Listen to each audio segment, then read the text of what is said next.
Because I wanted to put him down here, but right. And with that example, does it work? Like this still work?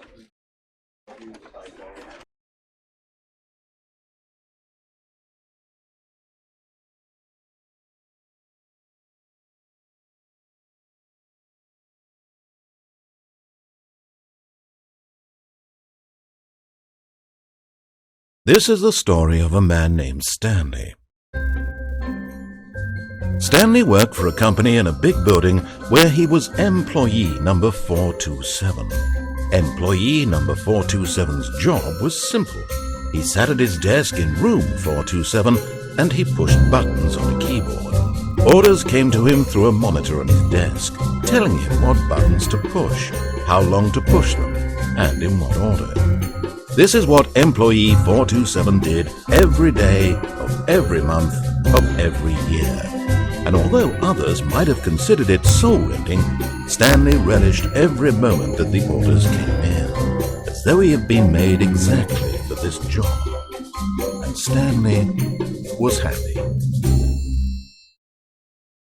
And then one day, something very peculiar happened.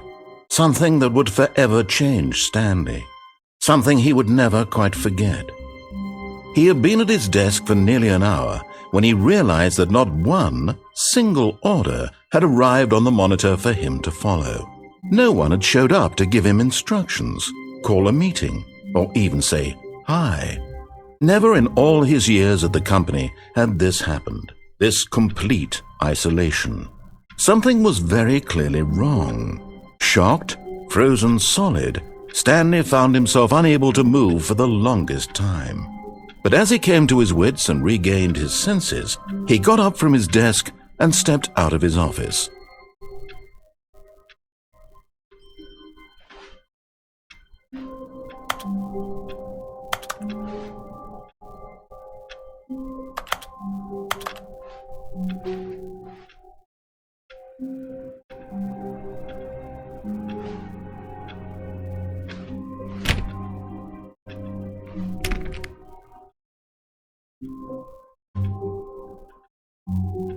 All of his co-workers were gone.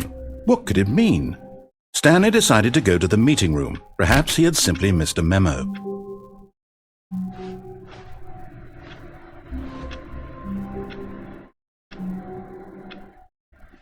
No matter how hard Stanley looked, he couldn't find a trace of his co-workers.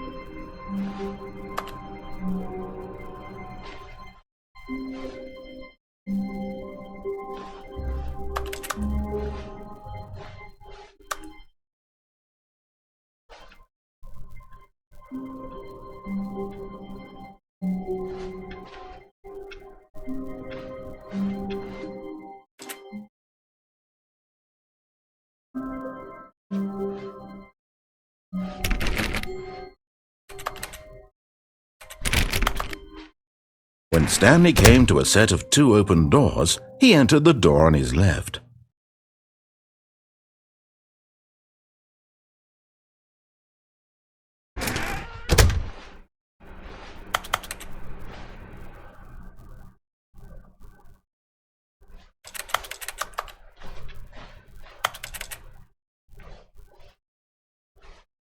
Yet there was not a single person here either. Feeling a wave of disbelief, Stanley decided to go up to his boss's office, hoping he might find an answer there.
Stanley stepped into the broom closet, but there was nothing here, so he turned around and got back on track.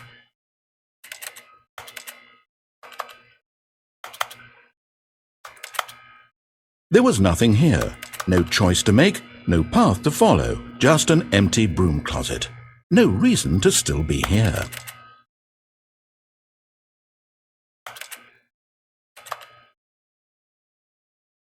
It was baffling that Stanley was still just sitting in the broom closet. He wasn't even doing anything. At least if there was something to interact with, he'd be justified in some way. As it is, he's literally just standing there. Coming to a staircase, Stanley walked upstairs to his boss's office.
Stepping into his manager's office, Stanley was once again stunned to discover not an indication of any human life. Shocked, unraveled, Stanley wondered in disbelief who orchestrated this. What dark secret was being held from him? What he could not have known was that the keypad behind the boss's desk guarded the terrible truth that his boss had been keeping from him, and so the boss had assigned it an extra secret PIN number, 2845. But of course, Stanley couldn't possibly have known this.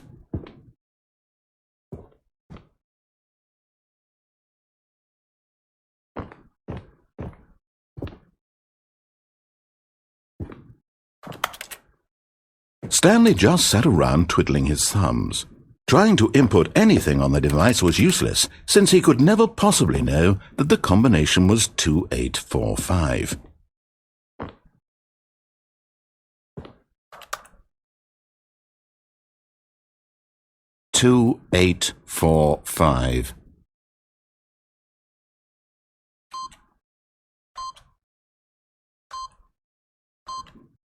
Yet incredibly, by simply pushing random buttons on the keypad, Stanley happened to input the correct code by sheer luck.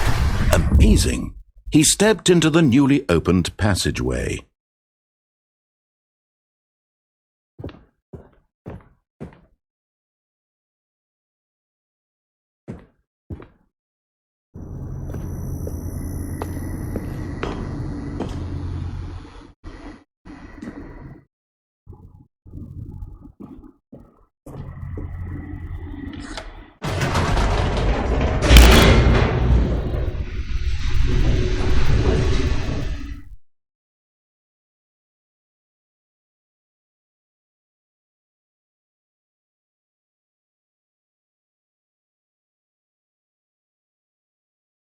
Descending deeper into the building, Stanley realized he felt a bit peculiar. It was a stirring of emotion in his chest, as though he felt more free to think for himself, to question the nature of his job. Why did he feel this now, when for years it had never occurred to him? This question would not go unanswered for long.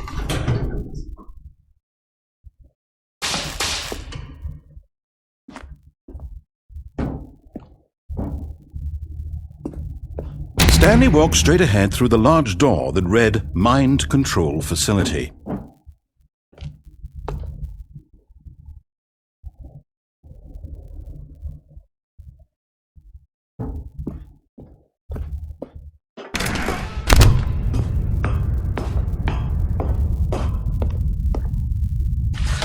The lights rose on an enormous room packed with television screens. What horrible secret did this place hold? Stanley thought to himself.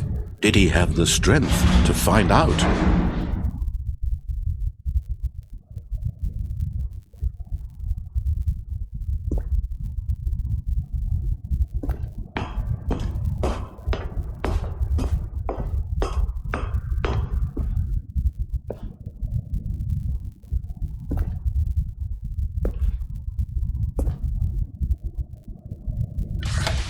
Now the monitors jumped to life, their true nature revealed. Each bore the number of an employee in the building, Stanley's co-workers. The lives of so many individuals reduced to images on a screen, and Stanley, one of them, eternally monitored in this place where freedom meant nothing.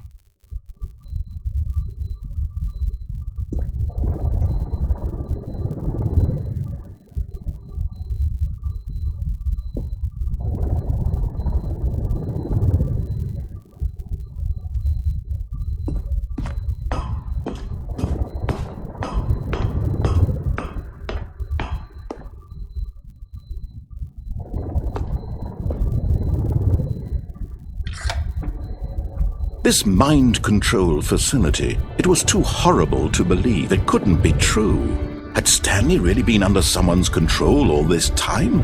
Was this the only reason he was happy with his boring job? That his emotions had been manipulated to accept it blindly?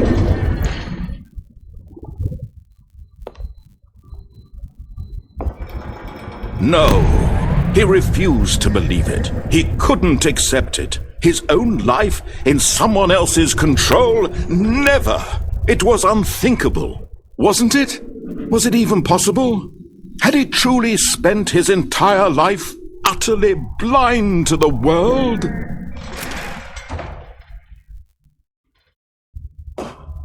But here was the proof, the heart of the operation. Controls labeled with emotions, happy or sad or content. Walking, eating, working, all of it monitored and commanded from this very place. And as the cold reality of his past began to sink in, Stanley decided that this machinery would never again exert its terrible power over another human life. For he would dismantle the controls once and for all.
And when at last he found the source of the room's power, he knew it was his duty, his obligation, to put an end to this horrible place and to everything it stood for.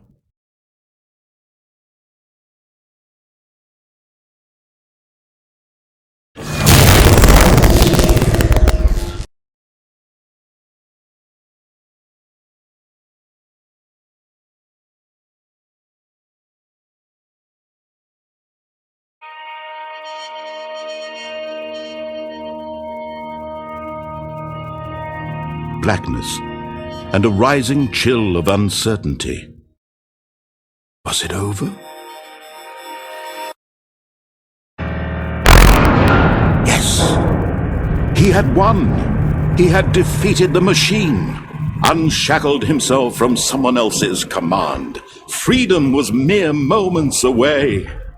And yet, even as the immense door slowly opened, Stanley reflected on how many puzzles still lay unsolved. Where had his co-workers gone? How had he been freed from the machine's grasp? What other mysteries did this strange building hold? But as sunlight streamed into the chamber, he realized none of this mattered to him, for it was not knowledge or even power that he had been seeking, but happiness. Perhaps his goal had not been to understand, but to let go.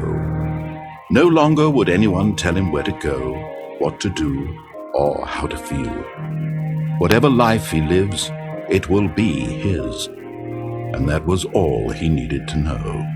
It was perhaps the only thing worth knowing. Stanley stepped through the open door.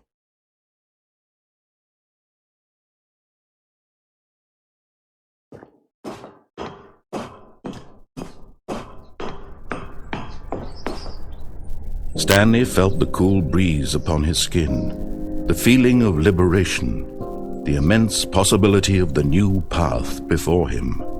This was exactly the way, right now, that things were meant to happen. And Stanley was happy.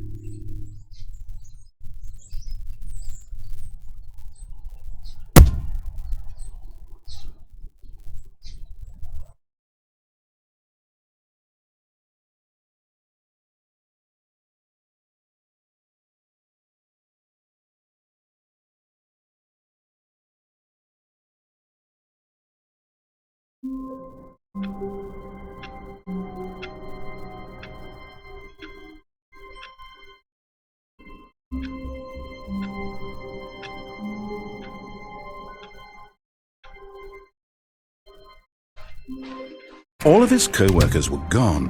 What could it mean? Stanley decided to go to the meeting room. Perhaps he had simply missed a memo.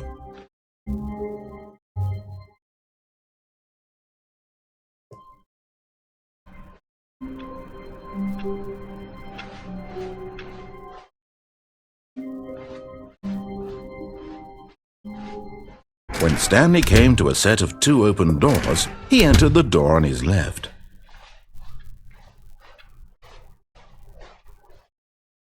Yet there was not a single person here either. Feeling a wave of disbelief, Stanley decided to go up to his boss's office. Coming to a staircase, Stanley walked upstairs to his boss's office.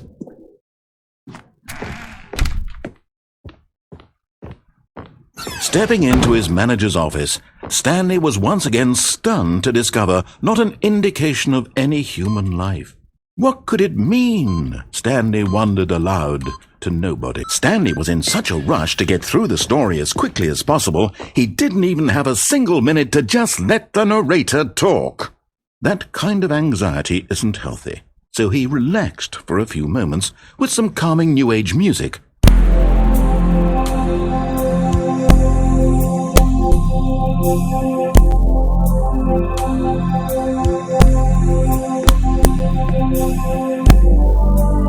Feeling soothed and rejuvenated, Stanley calmly walked forward into the opened passageway.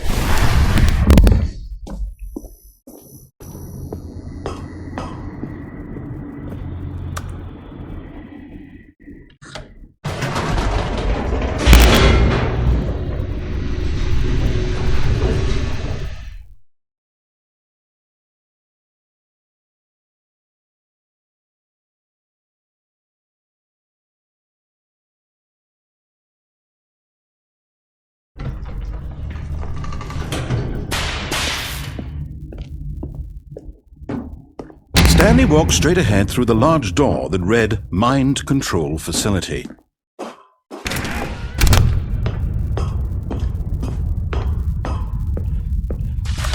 The lights rose on an enormous room packed with television screens. What horrible secret did this place hold? Stanley thought to himself. Did he have the strength to find out?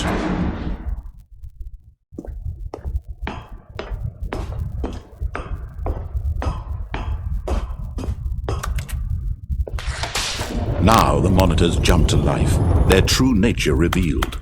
Each bore the number of an employee in the building, Stanley's co-workers.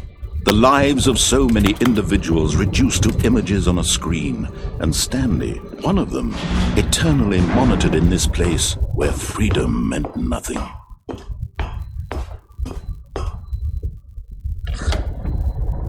This mind control facility, it was too horrible to believe. It couldn't be true. Had Stanley really been under someone's control all this time?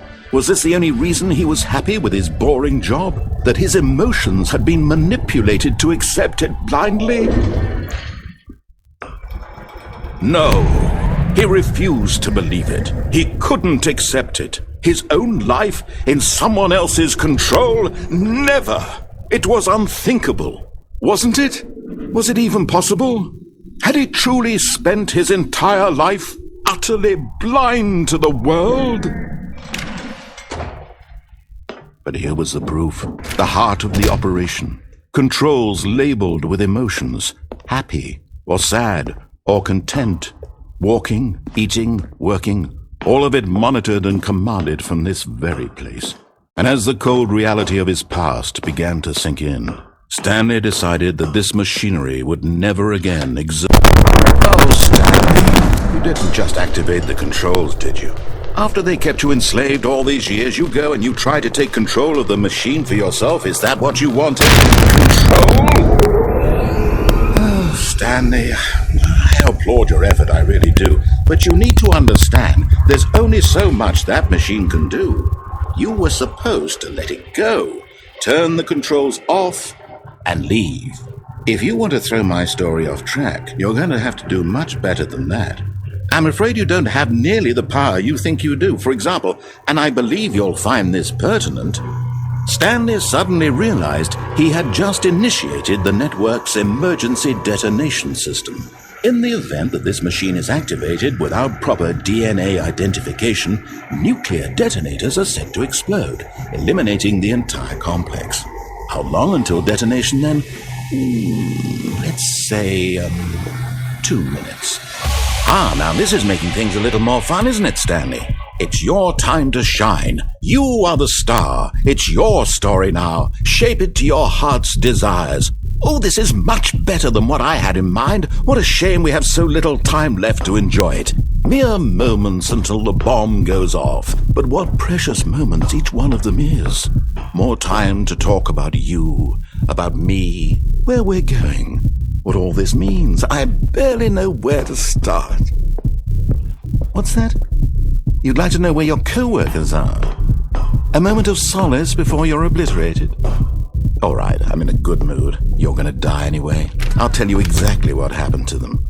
I erased them. I turned off the machine. I set you free. Of course, that was merely in this instance of the story. Sometimes when I tell it, I simply let you sit there in your office forever, pushing buttons endlessly and then dying alone. Other times, I let the office sink into the ground, swallowing everyone inside, or I let it burn to a crisp. I have to say this, though, this version of events has been rather amusing. Watching you try to make sense of everything and take back the control wrested away from you, it's quite rich. I almost hate to see it go. But I'm sure whatever I come up with on the next go-around will be even better. My goodness, only 34 seconds left. But I'm enjoying this so much. You know what? To hell with it. I'm going to put some extra time on the clock, why not? These are precious additional seconds, Stanley. Time doesn't grow on trees. Oh dear me, what's the matter, Stanley? Is it that you have no idea where you're going or what you're supposed to be doing right now? Or did you just assume when you saw that timer that something in this room was capable of turning it off? I mean, look at you. Running from button to button, screen to screen, clicking on every little thing in this room. These numbered buttons, no, these colored ones, or maybe this big red button, or this door. Everything, anything, something here will save me. Why would you think that, Stanley? That this video game can be beaten? Won? Solved? Do you have any idea what your purpose in this place is? Stanley, you're in for quite a disappointment. But here's a spoiler for you. That timer isn't a catalyst to keep the action moving along. It's just seconds ticking away to your death. You're only still playing instead of watching a cutscene because I want to watch you for every moment that you're powerless, to see you made humble. This is not a challenge, it's a tragedy. You wanted to control this world, that's fine. But I'm going to destroy it first, so you can't. Take a look at the clock, Stanley. That's 30 seconds you have left to struggle. 30 seconds until a big boom and then nothing. No ending here, just you being blown to pieces. Will you cling desperately to your frail life, or will you let it go peacefully? Another choice. Make it count, or don't. It's all the same to me, all a part of the joke. And believe me, I will be laughing at every second of your inevitable life from the moment we fade in until the moment I say, happily ever after.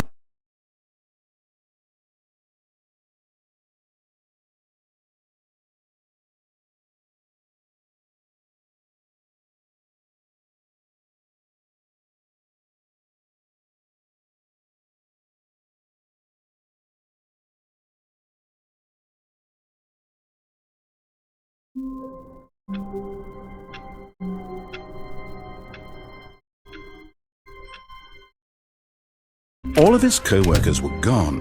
What could it mean? Stanley decided to go to the meeting room. Perhaps he had simply missed a memo.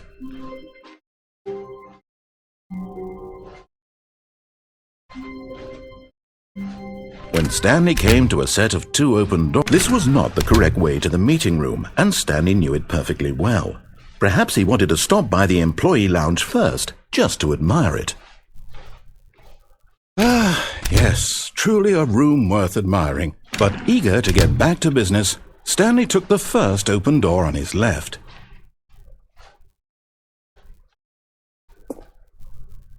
Stanley was so bad at following directions, it's incredible he wasn't fired years ago.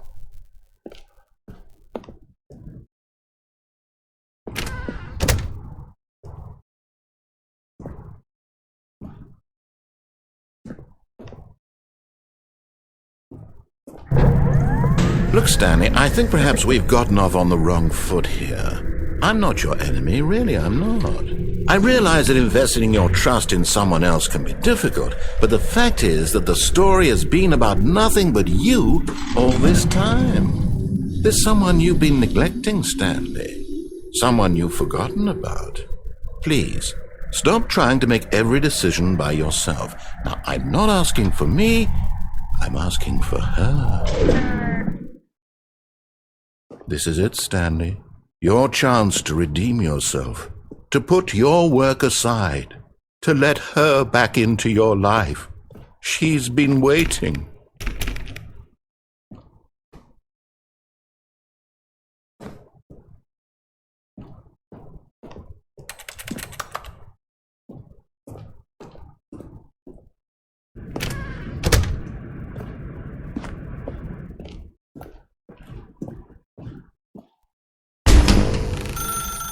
That's her, Stanley.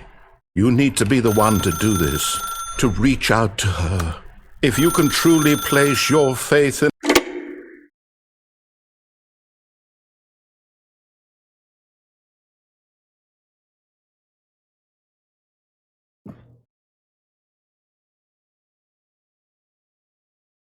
Oh, Stanley, is that you? Hold on, sweetie. Sorry to keep you waiting. I'm just pulling the bread out of the oven. All right. Okay, there we go. All right, now, I want you to come in and tell me all about your damn bread. Gotcha! Oh, come on. Did you actually think you had a loving wife who'd want to commit their life to you? I'm trying to make a point here, Stanley. I'm trying to get you to see something. Come inside. Let me show you what's really going on here.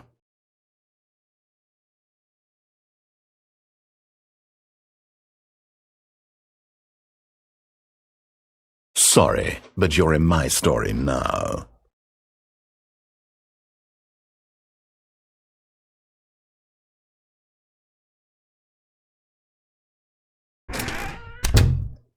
This is a very sad story about the death of a man named Stanley.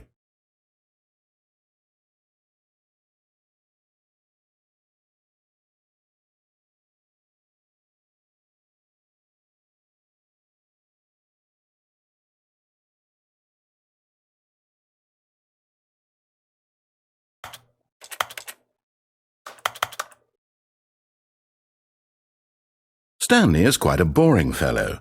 He has a job that demands nothing of him, and every button that he pushes is a reminder of the inconsequential nature of his existence.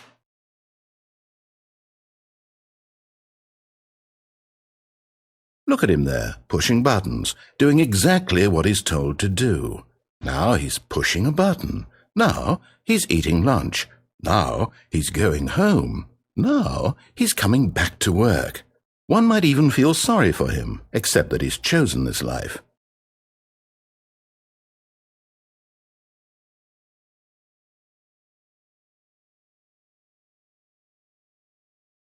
But in his mind, he can go on fantastic adventures. From behind his desk, Stanley dreamed of wild expeditions into the unknown, fantastic discoveries of new lands. It was wonderful. And each day that he returned to work was a reminder that none of it would ever happen to him. And so he began to fantasize about his own job.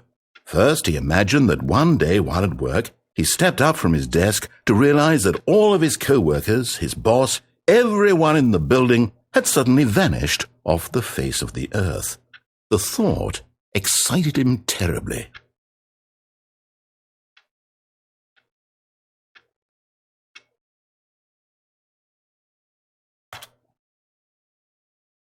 So he went further. He imagined that he came to 2 open doors and that he could go through either. At last, choice. It barely even mattered what lay behind each door. The mere thought that his decisions would mean something was almost too wonderful to behold.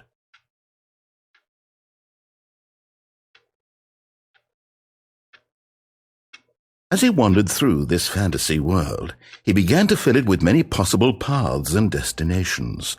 Down one path lay an enormous round room with monitors and mind controls. And down another was a yellow line that weaved in many directions. And down another was a game with a baby. And he called it the Stanley Parable.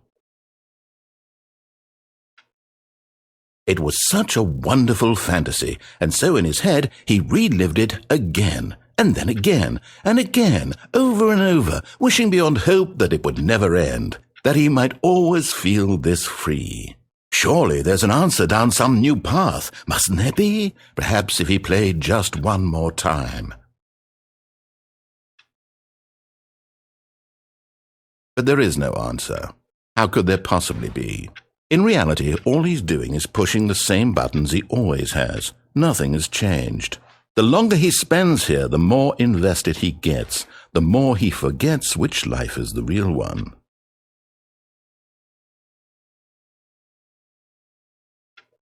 And I'm trying to tell him this, that in this world he can never be anything but an observer, that as long as he remains here, he's slowly killing himself.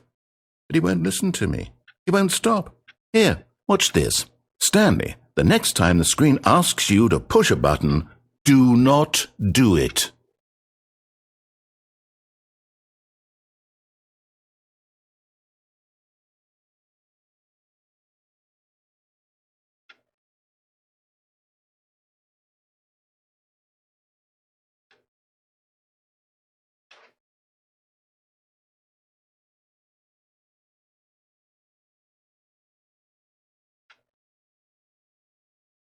You see? Can he just not hear me? How can I tell him in a way that he'll understand that every second he remains here, he's electing to kill himself? How can I get him to see what I see? How can I make him look at himself?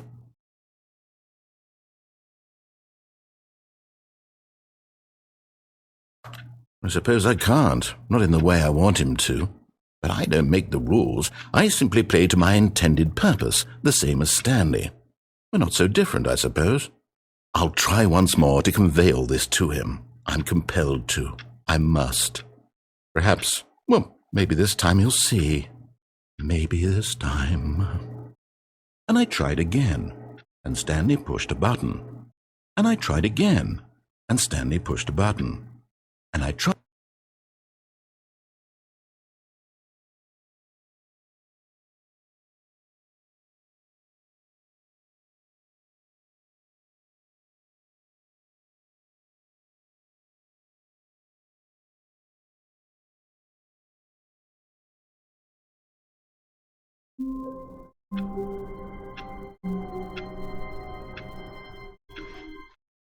All of his co-workers were gone. What could it mean? Stanley decided to go to the meeting room. Perhaps he had simply missed a memo.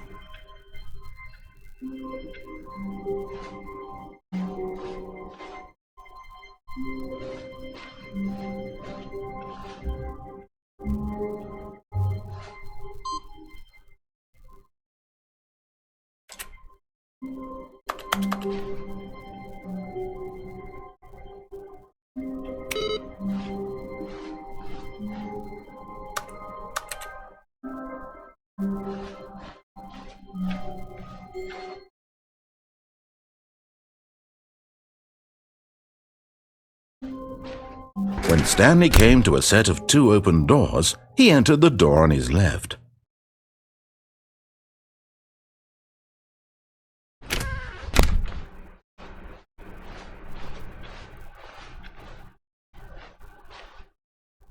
Yet there was not a single person here either. Feeling a wave of disbelief, Stanley decided to go up to his boss's office. Hoping coming to a staircase, Stanley walked upstairs to his boss's office.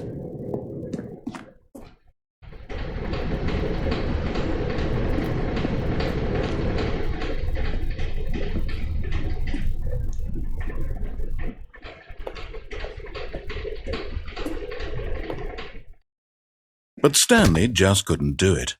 He considered the possibility of facing his boss. Admitting he had left his post during work hours, he might be fired for that. And in such a competitive economy, why had he taken that risk? All because he believed everyone had vanished? His boss would think he was crazy. And then something occurred to Stanley.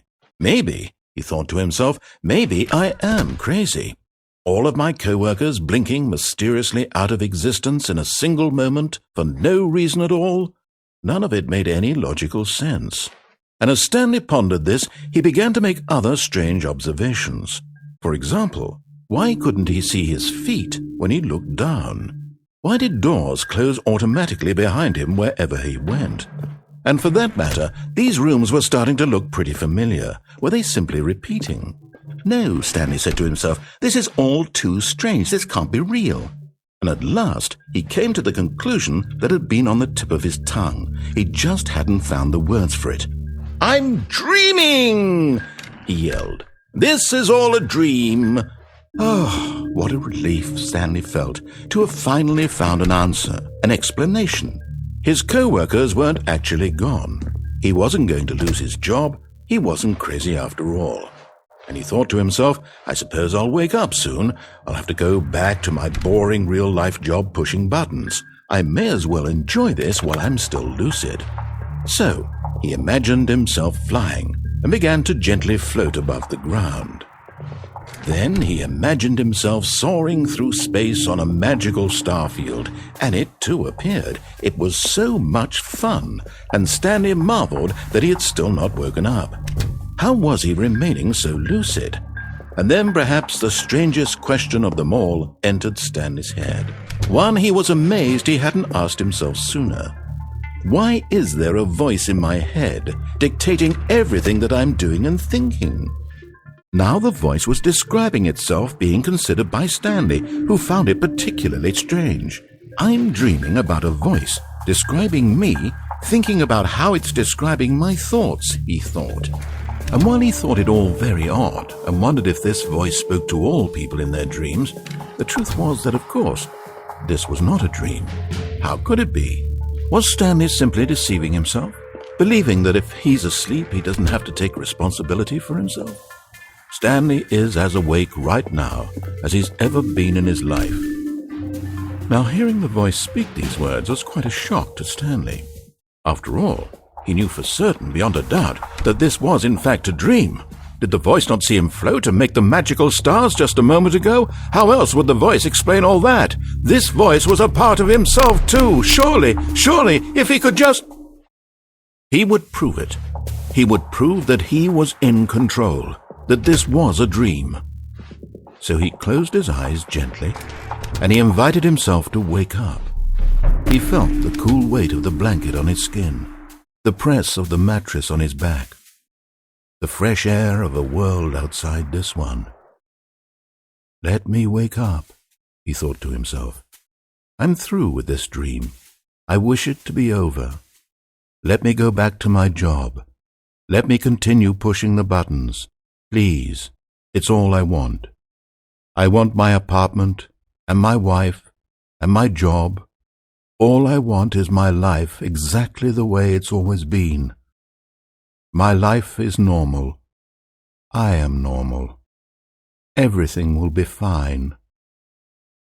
I am okay.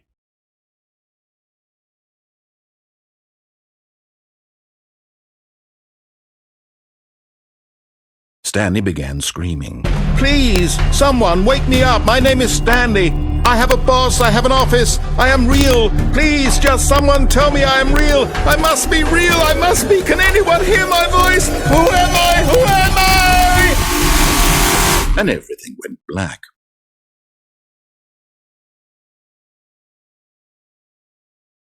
This is the story of a woman named Mariella.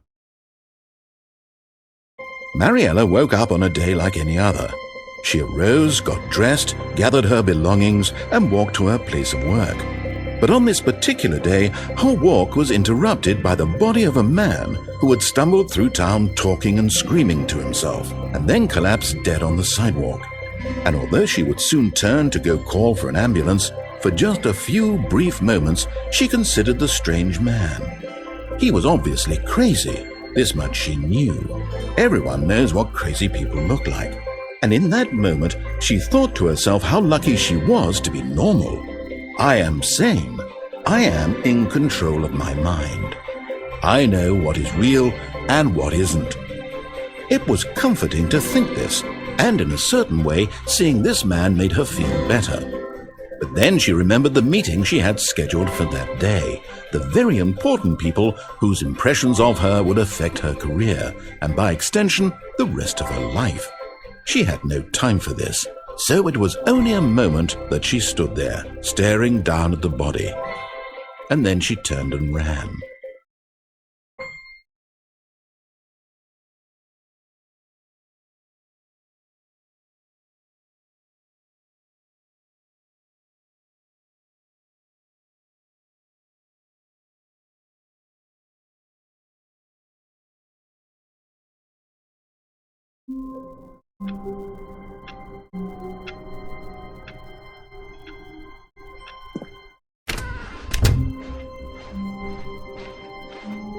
When Stanley came to a set of 2 open doors, he entered the door on his left.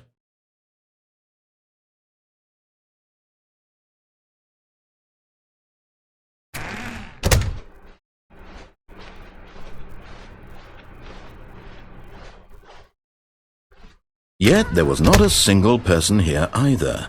Feeling a wave of disbelief, Stanley decided to go up to his boss's office. Oh no, not again. I won't be part of this. I'm not going to encourage you. I'm not going to say anything at all. I'm just going to be patient and wait for you to finish whatever it is you enjoy doing so much in this room. Please take your time.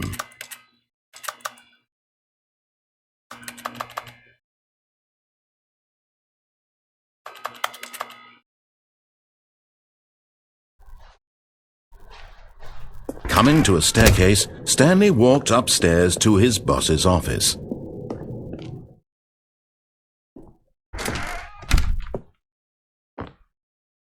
Okay, I think we all know the drill by now. Blah, blah, blah. Dark secrets, the keypad. Stanley pushes some buttons. Oh, hey, look, it's a new passageway. Quelle surprise.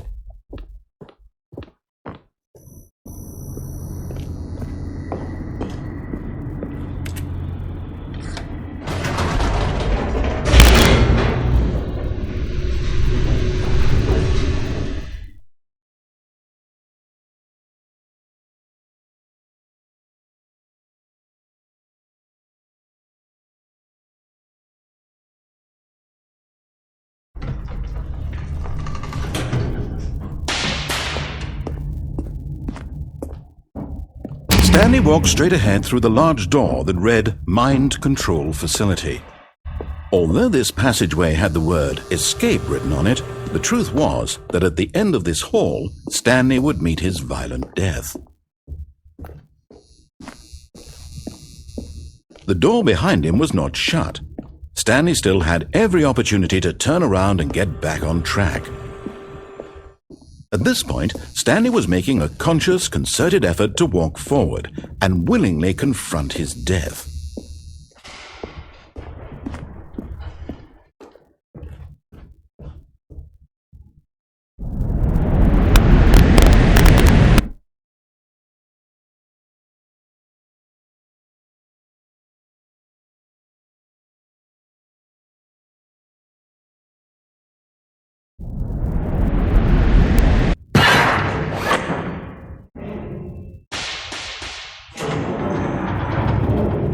As the machine whirred into motion and Stanley was inched closer and closer to his demise, he reflected that his life had been of no consequence whatsoever. Stanley can't see the bigger picture. He doesn't know the real story, trapped forever in his narrow vision of what this world is. Perhaps his death was of no great loss, like plucking the eyeballs from a blind man. And so he resigned and willingly accepted this violent end to his brief and shallow life. Farewell, Stanley.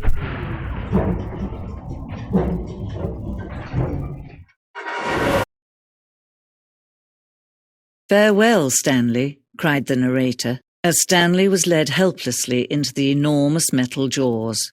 In a single visceral instant, Stanley was obliterated as the machine crushed every bone in his body, killing him instantly.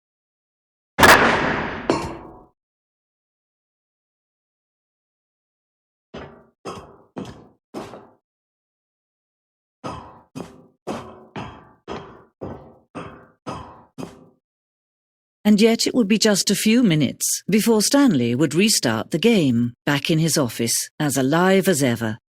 What exactly did the narrator think he was going to accomplish?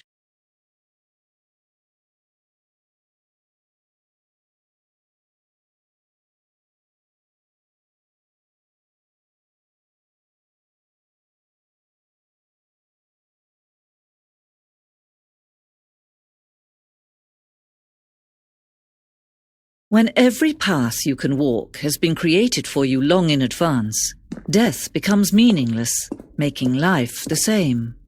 Do you see now? Do you see that Stanley was already dead from the moment he hit start?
He pushed the number 9.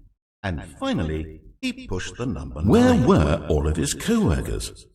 Oh, I don't know. How about they're throwing a surprise party for him for all his button pushing? Does that sound plausible to you?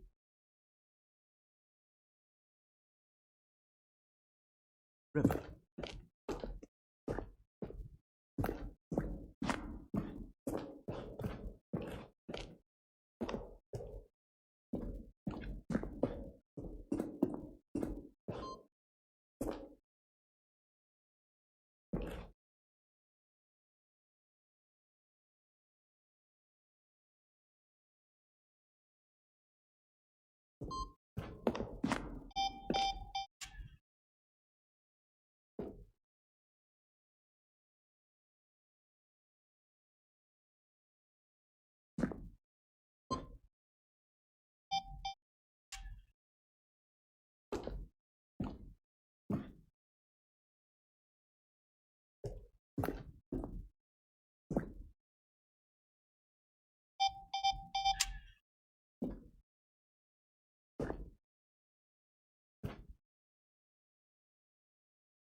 Oh, look at these two. How they wish to destroy one another. How they wish to control one another.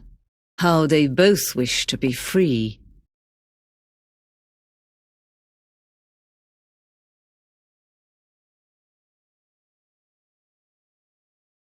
Can you see? Can you see how much they need one another? No, perhaps not. Sometimes these things cannot be seen. But listen to me. You can still save these two. You can stop the program before they both fail. Turn off your Nintendo Switch. There's no other way to beat this game. As long as you move forward, you'll be walking someone else's path. Stop now and it'll be your only true choice. Whatever you do, choose it. Don't let time choose for you. Don't